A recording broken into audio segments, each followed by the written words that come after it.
ABP 24 news पर वक्त हो गया है दिन भर की 10 बड़ी खबरों का। संसद के मॉनसून सत्र में विपक्ष द्वारा लगातार हंगामा जारी है। ऐसे में आज राज्यसभा अध्यक्ष वेंकैया नायडू भावुक नजर आए और सदन में विपक्ष के बर्ताव की निंदा करते हुए कहा, संसद में जो हुआ उससे मैं बहुत दुखी हूँ। कल कुछ सदस्य टेबल पर आए तो सदन की गरिमा को चोट पहुंची और मैं पूरी रात सो नहीं सका। राज्यसभा चेयरमैन ने विपक्ष की लगातार मांग पर कहा, आप सरकार को इस बात के लिए फोर्स नहीं कर सकते कि वो क्या करे क्या नहीं। प्राप्त जानकारी के अनुसार राज्यसभा के सभापति वेंकैया नायडू कल राज्यसभा में हंगामा करने वाले और आसन की तरफ रूल बुक फेंकने वाले विपक्षी सांसदों के खिलाफ कार्रवाई कर सकते हैं। इस संबंध में गृह मंत्री, सदन के नेता पीयूष गोयल और अन्य भाजपा सांसदों ने आज सुबह राज्यसभा चेयरमैन से मुलाकात भी की। गौरतलब है, विपक्ष के भारी हंगामे के बीच लोकसभा की कार्रवाई अनिश्चित काल के लिए स्थगित कर दी गई है।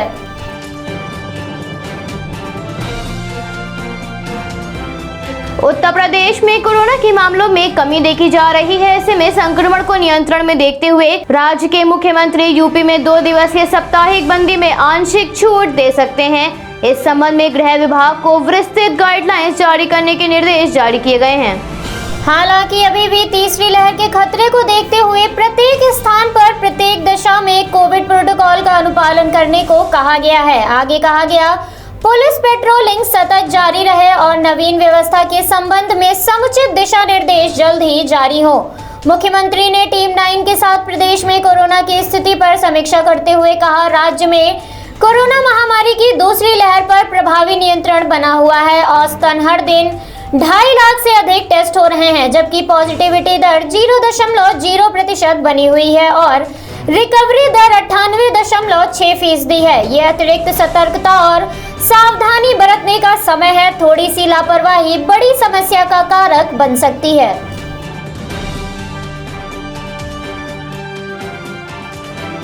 भारी बारिश के कारण आई बाढ़ का कहर टूट रहा है। उत्तर प्रदेश के वाराणसी में गंगा नदी ने रौद्र रूप धारण कर लिया है, जिससे काशी की मुसीबतें बढ़ गई हैं और गंगा घाटों से काफी आगे अब सड़कों पर बह रही है। गंगा का जल स्तर लगातार तेजी से बढ़ रहा है।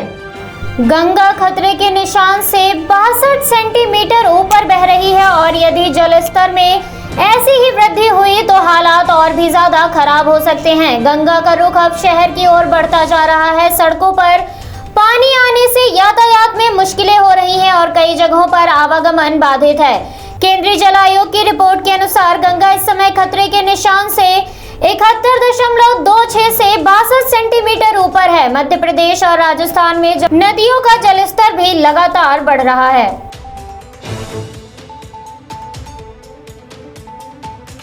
पश्चिम बंगाल में विधानसभा चुनावों में भिड़ने के बाद अब बीजेपी और टीएमसी त्रिपुरा में एक दूसरे के आमने सामने हैं। राजनीतिक हिंसा की घटनाओं को लेकर जारी आरोप प्रत्यारोप के सिलसिले के मध्य त्रिपुरा पुलिस ने बंगाल की मुख्यमंत्री के भतीजे और सांसद अभिषेक बनर्जी समेत अन्य लोगों के खिलाफ एफआईआर दर्ज की है।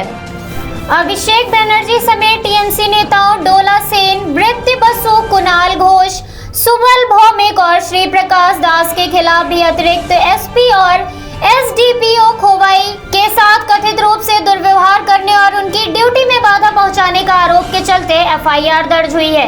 एफआईआर के अनुसार रविवार सुबह 14 तृणमूल नेताओं और कार्यकर्ताओं की गिरफ्तारी के बाद मंत्री वृत्ति बसु और सांसद डोला सेन के नेतृत्व में पार्टी कार्यकर्ताओं का एक समूह खोवाई थाने पहुंचा और एडिशनल एसपी समेत अन्य पुलिसकर्मियों के साथ दुर्व्यवहार किया।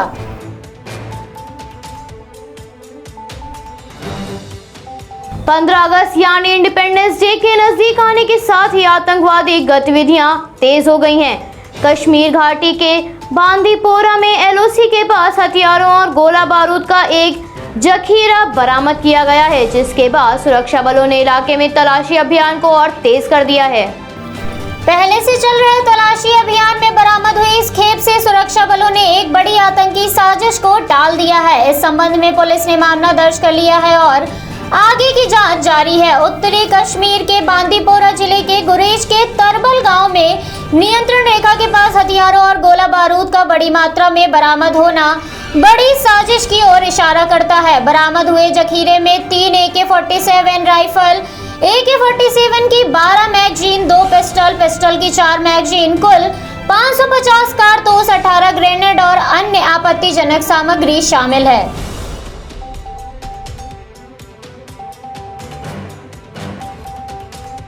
कोरोना की दूसरी लहर का असर भारत के विभिन्न राज्यों में से तो कम हो गया है, मगर संक्रमण का प्रकोप अभी केरल में बना हुआ है। ऐसे में आगामी त्योहारों को देखते हुए आज से कोरोना की पाबंदियों को और ज्यादा सख्त करने का फैसला लिया गया है। केरल ने आज से नए दिशा निर्देशों को पंचायतों और शहरी वार्डों में लागू करने का फैसला किया है, जिसके चलते कड़े लॉकडाउन प्रतिबंध लागू किए जाएंगे। 8% से अधिक पॉजिटिविटी रेट वाले इलाकों में कड़े प्रतिबंध लगाने का फैसला लिया गया है। इसके साथ ही 60 साल से अधिक उम्र के सभी वरिष्ठ नागरिक जिन्हें कोरोना वैक्सीन की पहली डोज नहीं मिली है, उन्हें 15 अगस्त से पहले टीका लगाया जाएगा। इतना ही नहीं बल्कि टीकाकरण की योजना बनाने के लिए जिला कलेक्टर, स्वास्थ्य विभाग के साथ समन्वय स्थापित किया जाएगा।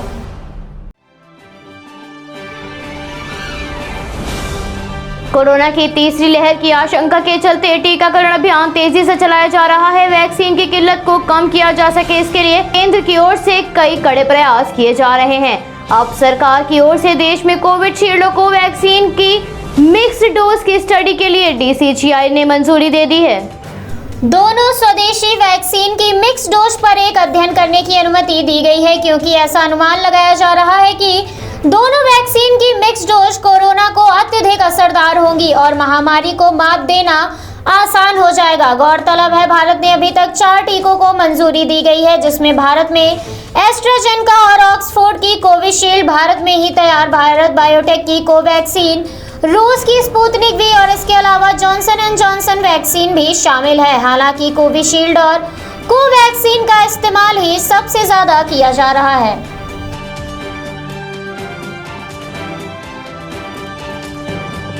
भारतीय क्रिकेट टीम की टेस्ट सीरीज का दूसरा मुकाबला इंग्लैंड की टीम के साथ उनकी ही जमीन पर हो रहा है। 5 मैचों की इस टेस्ट सीरीज के दूसरे मुकाबले में इंग्लैंड के खिलाफ होने वाले मैच के पहले दिन भारतीय टीम के लिए मुसीबतें खड़ी हो गई हैं।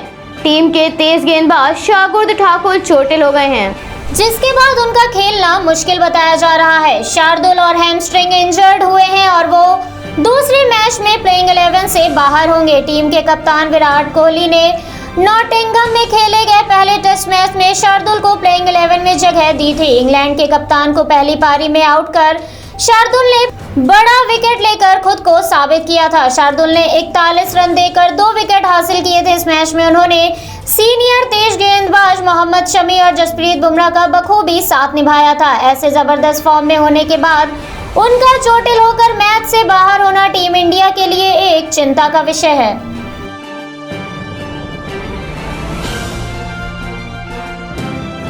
कोरोना की दूसरी लहर का असर अब कम हो गया है। संक्रमण के मामलों में गिरावट देखी जा रही है। हालांकि अभी भी तीसरी लहर का खतरा बना हुआ है। पिछले 24 घंटों में कोविड-19 के 38,353 मामले सामने आए हैं। भारत में रिकवरी रेट में जबरदस्त वृद्धि देखी गई है। भारत का रिकवरी रेट 97.45% पर पहुंच गया है। इसके साथ ही महामारी से ग्रस्त होने वालों की संख्या लगभग 3 करोड़ 10 लाख के पार पहुंच गई है। भारत में चल रहे वैक्सीनेशन अभियान के तहत करीब 49 करोड़ 53 लाख से ज्यादा लोगों को वैक्सीन लगाई जा चुकी है। इस समय देश में एक्टिव केसेस की संख्या 3,86,351 है।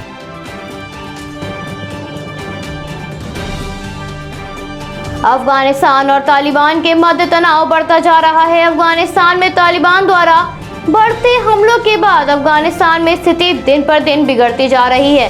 देश के नागरिकों में दहशत का माहौल नजर आ रहा है। बुरे हालातों में अफगानिस्तान को अमेरिका से मदद की उम्मीद थी, लेकिन अब अमेरिका ने भी मदद करने से हाथ पीछे खींच लिया है।